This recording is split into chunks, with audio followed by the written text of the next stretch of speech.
One of my EOS clients recently approached me with a problem.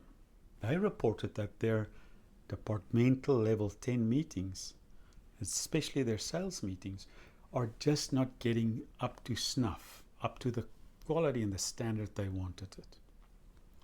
They say they've tried everything, but the people kind of show up.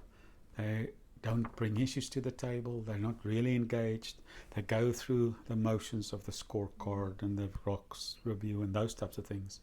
But they don't really bring issues and they don't really solve issues together. And he was wondering if this is standard, if this is how it is. But they weren't getting lots of value from those level 10 meetings, and he wanted to know what to do.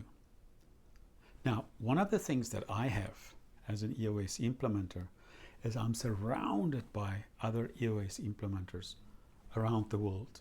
We're all connected. And currently there's more than 820 professional EOS implementers around the world. We've got Slack channels. We've got Monday morning meetings. We're all connected. So I thought this is a nice topic to take to those venues. And I posted it online.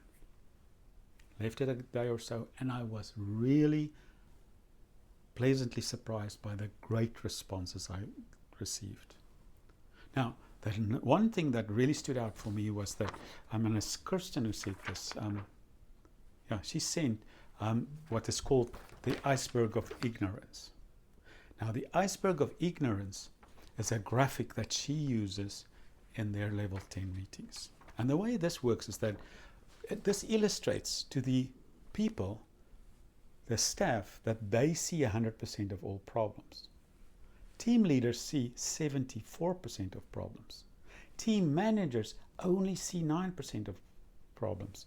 And if you look above the waterline, the iceberg, the tip of the iceberg, executives only see 4% of the problems. This makes it so important that your level 10 meetings at the departmental level and lower are successful in identifying the issues. And by showing people this, they can realize that they cannot expect the executives to always have the answers, to always ask for the right questions. They need to bring it. They're exposed to it every day. And it really brings in more of an urgency and an importance to them bringing the issues. That's the first thing that I thought really was a great thing to do. But then it came from Kurt, it came from Kevin, and it came from Dan, that once they bring those issues to the table, we as leaders should be interested in the issues, but not solve them. Even if it sounds very simple to us to quickly solve it. We need to build the muscle in the team to do the ideas themselves. We need to allow them to bring their issues, and then you simply look to the room and you say, well, what do you folks think? And let everyone come up with their ideas on how they can solve that particular issue.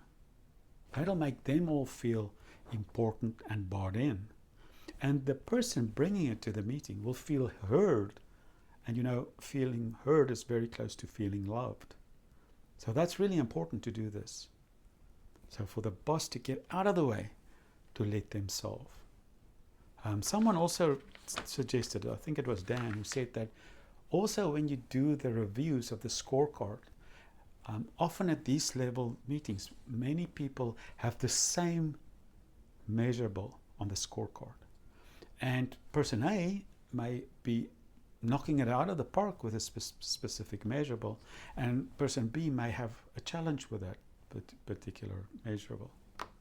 So instead of making that a big issue, maybe something that can be suggested as part of solving it is for person A and person B to simply team up, and person A to help and work with person B for a period to help them to bring their measurable up, their score up, their numbers up for that specific measurable. Another idea, because the more we can empower them to problem solve together and help each other more, the more issues will come up, the more issues will be solved. Now, some issues will have to be brought up the ladder to be solved at a higher level, But most of the issues will be solved in that level 10 meeting in the department. This will make for exhilarating meetings. People are engaged, they're solving issues together, and it drives the company forward. Because after all, the people seeing all the issues are the staff, and the team leaders only see 74%. So there you go. That's some ideas and issues for you to make your level 10 meetings stronger at all levels. Hopefully that was helpful, and have a great week.